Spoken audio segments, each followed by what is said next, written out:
and about your question about the attacks of the attacks in the 7th of October. Um, I think what happened prior to the attacks is actually the causes of the attacks. Because what happened prior to 7th of October, the Israeli leadership had the belief that the Hamas is repressed and restrained. And that was reinforced by the fact that the Hamas militants did not engage in attacks on Israel at the last in the last few incidents, where the people that were throwing rockets on Israel were actually the Islamic Jihad, and not the Hamas. And that belief led to the concept that Hamas does not want war with Israel. The second thing is, I believe, is that the Israeli leadership was not ready or isn't ready yet to pursue the two-state solution between Jews and Israel and Palestine. And that was reinforced by the fact that they wanted to strengthen Hamas on the expense of the Fatah, the main political and militant party of the Palestinians in the West Bank. By doing so, they weakened the Palestinian Authority and made the Hamas one of the prominent forces in the West Bank, and of course also in the Gaza Strip, where they actually saw the Hamas government as almost as a country as itself in the Gaza Strip. And I think that the main thing that brought upon the attacks of the 7th of October, that was a shifting of the intelligence focus from Hamas to the Islamic Jihad. And that created a problem that the Israeli intelligence, as one of the best intelligence, I think, forces in the Middle East, didn't see for almost a year the preparations of the Hamas militants and their leaders towards the attacks of the 7th of October. I think if to sum up these 3 points, it's actually the belief that Hamas was restrained.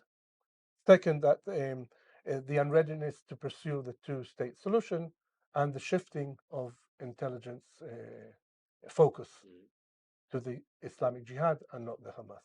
That brought upon the attacks of the 7th of October. What's this society's expectation about the prospect of solution of the conflict in Israel? Do you mean in Israel? Yes. Yeah. In Israel, I think there's a shift towards the right. I think the majority, I don't have the numbers, but I think the majority of the Israeli population does not believe that we have a partner in the other side, and they do not seek a two-state solution.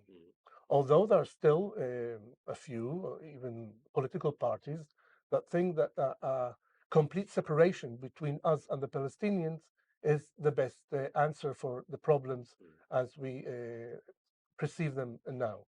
But the majority seeks for, I think, we call it the complete annexation of the West Bank.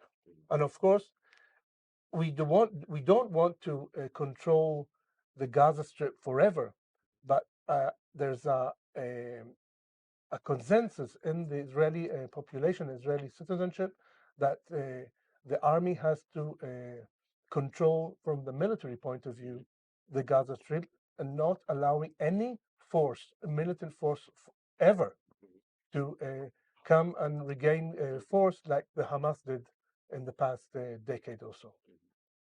That's Thank you very much. All right. My name is Mordechai Levy.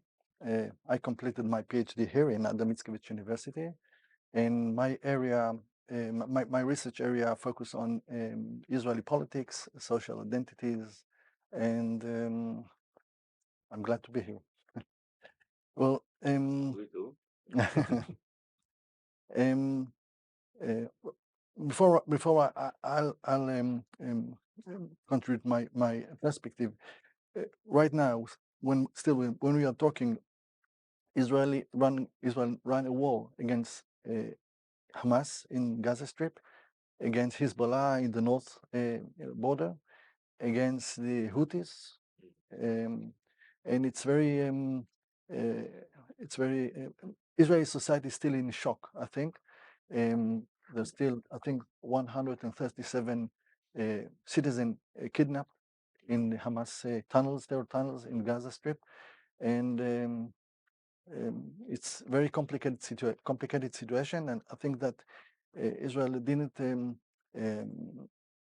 face that kind of disaster. Well, on the 7th of October, I think that Israel's defense concept failed. Israel's defense concept consists of three motives. One is deterrence, to deter the enemies from attacking. Second is warning, to build a warning system that could identify the intention of the enemy.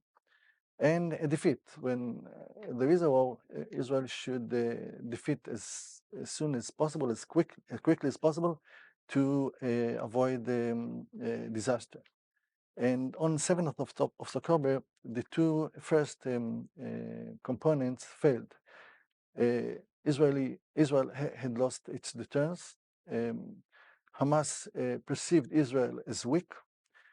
Because of the year preceding the war, Israel was occupied in internal debate about the judicial reform, and the impression was that Israeli society is disintegrated.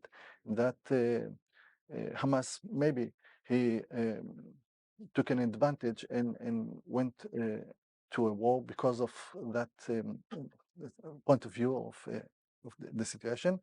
And the second, the warning system failed also because of the interpretation of the intelligence regarding the information that the intelligence received, because it was a misconception about the Hamas intentions.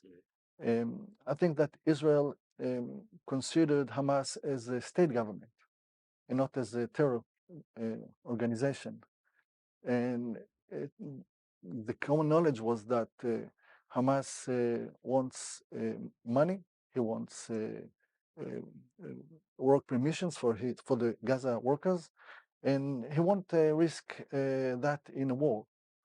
Therefore, Israel it was very convenient to believe in that solution. I think that Israel addicted to the quiet, and it refused to see the disturbing reality. But from my point of view, the main reason for the war is the judicial reform the preceding year before, because that stirred the Israeli society and damaged its ability to let's say to face the military combat. What is your opinion about Iran's regional policy? I mean, supporting Hamas, Islamic Jihad, and Hezbollah, Lebanon, and in the context also of the nuclear ambitions plus cooperation with Russia. This is making that, I don't want to say the strategic cooperation, but a super tightened both Russia states and Iran tightened their connections. relations. So how is your perspective on Iran's resilience? I mean, sanctions are not working properly, in my opinion, but this Hamas and this triangle, these proxies, in the context proxies of support. Iran supports its proxies, and if for a minute let's mention the proxies. We have the Hezbollah in Lebanon, we have pro-Iranian militias in Syria, we have pro-Iranian militias in Iraq, and we have the Houthis in Yemen, of course. And they support those proxies in the Middle East and other parts of the world, I think, by two aspects. The first is financial.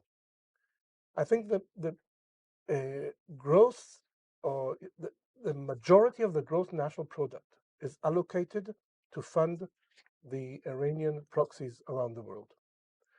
In spite the financial challenges that they have, resulting the sanctions imposed on by the Western world and the US, of course, the sanctions do work internally in Iran itself, but they do not work outside, externally, because Iran continues to fund all the terror organizations that they work with in order to control more places and more territories around the Middle East and even around the world.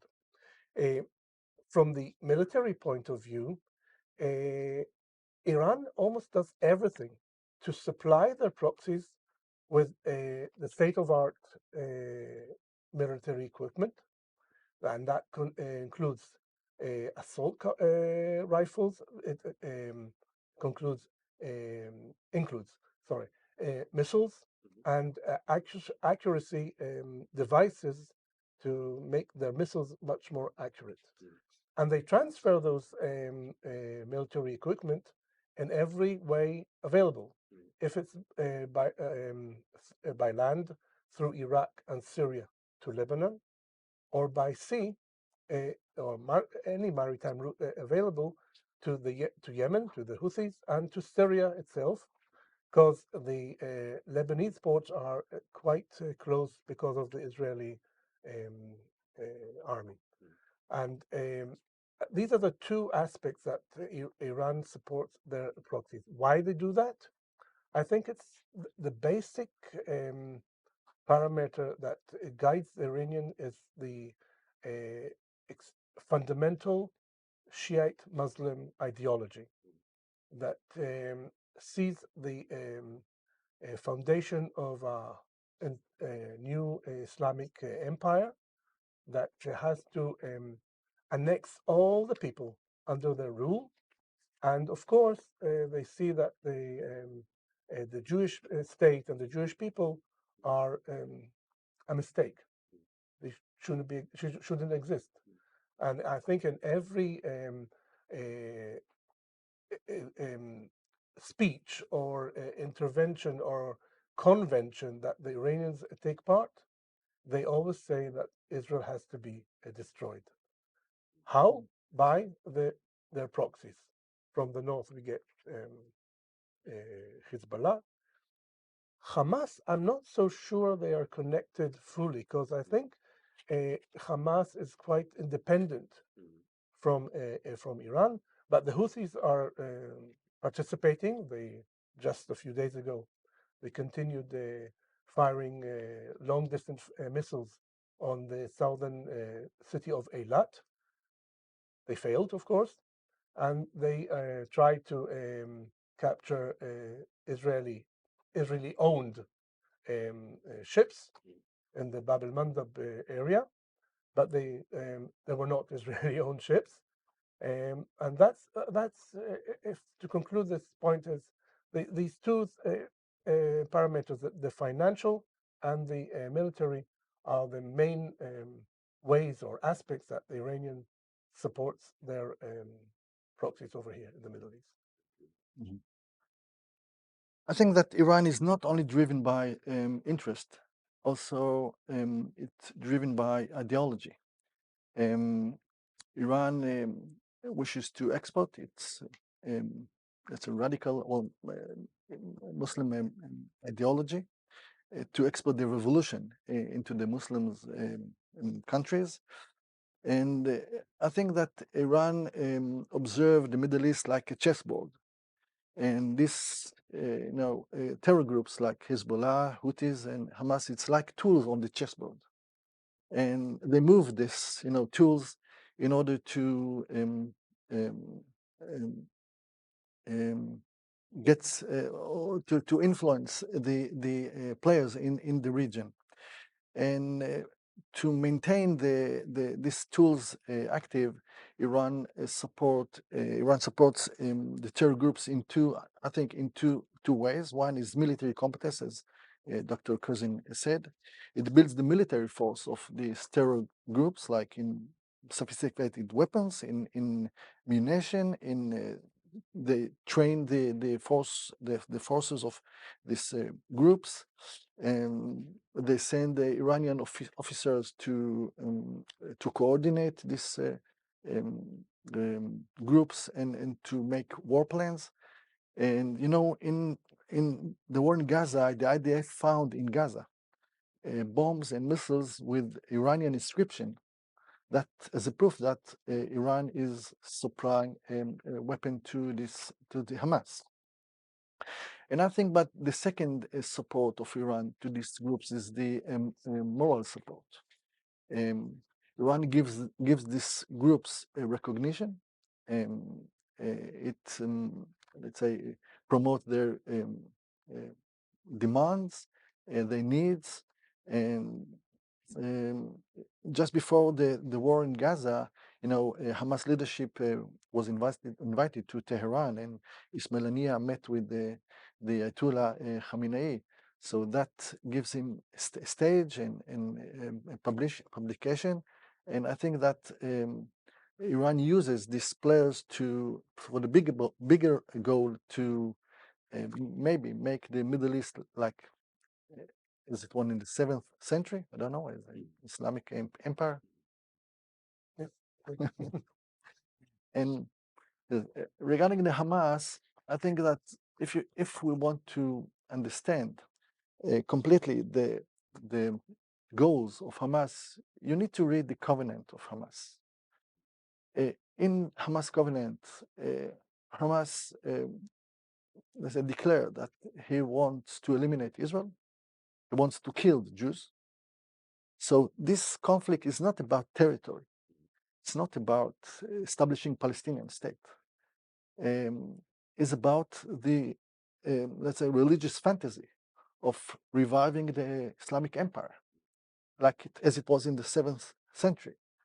And I would say that the Palestinian state is even an obstacle for this vision.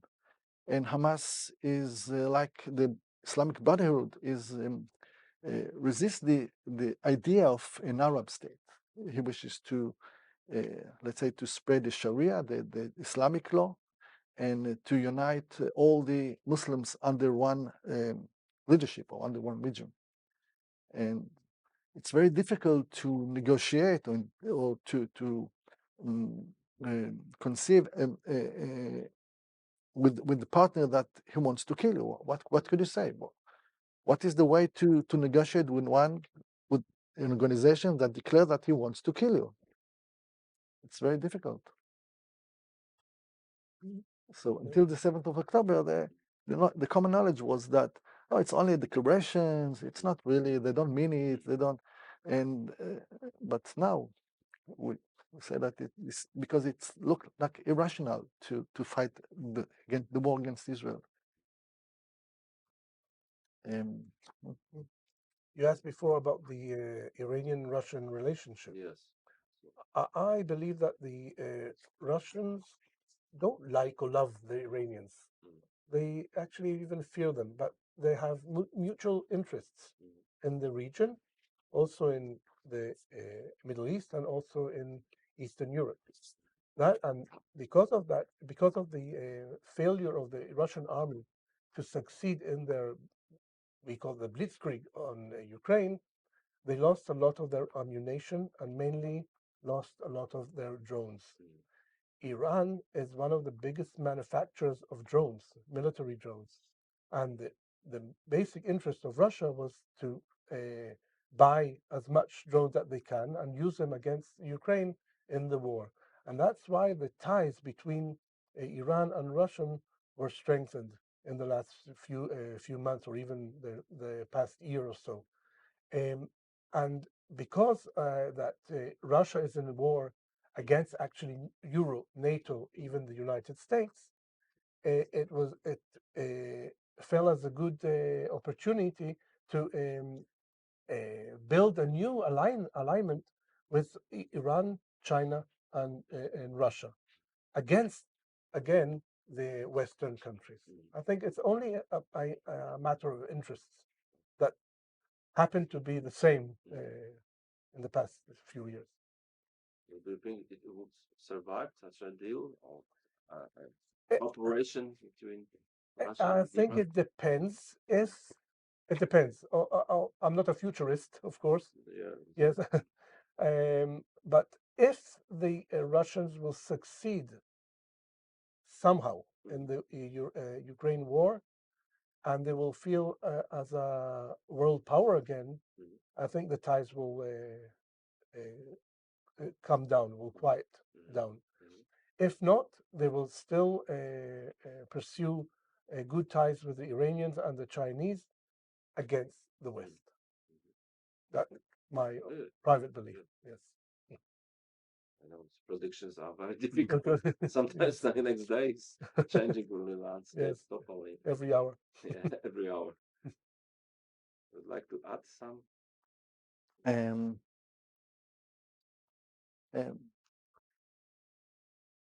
Maybe about the U.S. Yes. How about the U.S. role in Yes. Yeah, not yes. I think that the status of the U.S. The last years really has declined, and its involvement in the Middle East is also declined, and it's affect all the region. Like it's like the policeman is not present in the Middle East, and I think that's the two reasons for that. Is one is the multipolar system. When in the last let's say decades, the although United States still is the most powerful military and economic country, but in last or in few decades, a new power raised. The globalization raised new powers like China, India, and the United States. It's not the superpower like it was. There's another players in the region, and it find it difficult to enforce its wills on the players. And the second, I think, reason is the inward policy. Like in last administration of the United States, the tendency was to withdraw from conflict zones in the world and in the region. And if you remember that, I think Barack Obama, the saying of Barack Obama was leading from the back, and he withdrew the U.S. force from Iraq. And of course, Donald Trump, with America First, withdrew from Afghanistan. He withdrew from the JPCOA and from the climate convention and almost from NATO. So the combination of these two things made the U.S. less influence in the region. Yes. Want to add something? He's the expert. No. Probably the Trump, I know it's again some truth, but now is Joe Biden policy, and how do you evaluate it? Joe Biden's administration policy to Israel since October 7. I mean, there's some mediations, efforts, some bombing Gaza. That's some contradictions in its approach, U.S. approaches. What do you think? Is consistent policy, or it should be changed a bit, or what should U.S. is acting properly, or it not consistent way? Okay, I think the American government has two problems: the external problem that Dr. Levy said before, and their internal problem. But before that, the Biden administration's policy towards the Middle East is a reactive one and not a proactive one. When the war started, they completely give their back to Israel and 2 aircraft carriers were rushed into the Mediterranean, and other warships were deployed to the Persian Gulf in order to first of all help Israel in their war, and to prevent the escalation to a world war or a regional war with Iran, Syria, Lebanon, Maybe Russia. and even Russia that has bases in Syria as we speak. At the same time, they gave permission to Israel to go into the Gaza Strip and do what they have to do to get rid of the Hamas terror organization group. But more and more we hear about the American demands for humanitarian aid. And the humanitarian aid contradicts the first goal of defeating Hamas. Because we know, and that was proved by the Israeli IDF and other intelligence organizations, that most of the humanitarian aid goes to the Hamas and not to the displaced people in the southern part of Gaza. It was only yesterday, I think, that Blinken urged Israel to stop firing or bombing the southern parts of the Gaza Strip, because he came to the conclusion that too many uninvolved people have became casualties of war, and they're urging Israel to stop. I don't know now, because I'm not connected to military sources, but I don't know how much time the Americans will give Israel in order to continue the operation. But I believe that at some time, and it's quite close, I believe, the Americans will tell the Israelis to stop, even if we did not defeat at this point the Hamas organization, Hamas terror organization. But they will give us the permission to remain in the Gaza Strip in order to secure the southern border of the state of Israel. That's what I think. Yes, I think I agree with Dr. Coussin that the U.S. policy is a reactive policy, and from Israel point of view, U.S. just saved Israel because in the beginning, Israel the government was in shock, the population was in shock, and Biden showed the leadership. He issued the speech of don't to Iran and Hezbollah, don't join the fighting. He sent troops to the Middle East to stabilize this area, and maybe he wants to save the reconciliation between Israel and Saudi Arabia, but is very admired in Israel, Biden, because of his leadership. He wants payment back from Israel, like Humanitarian aid and maybe two-state solution in the future. So he is involving, the U.S. is involving now, but not not as a response, not as a proactive prayer. Yes. And was the U.S. proactive in the past?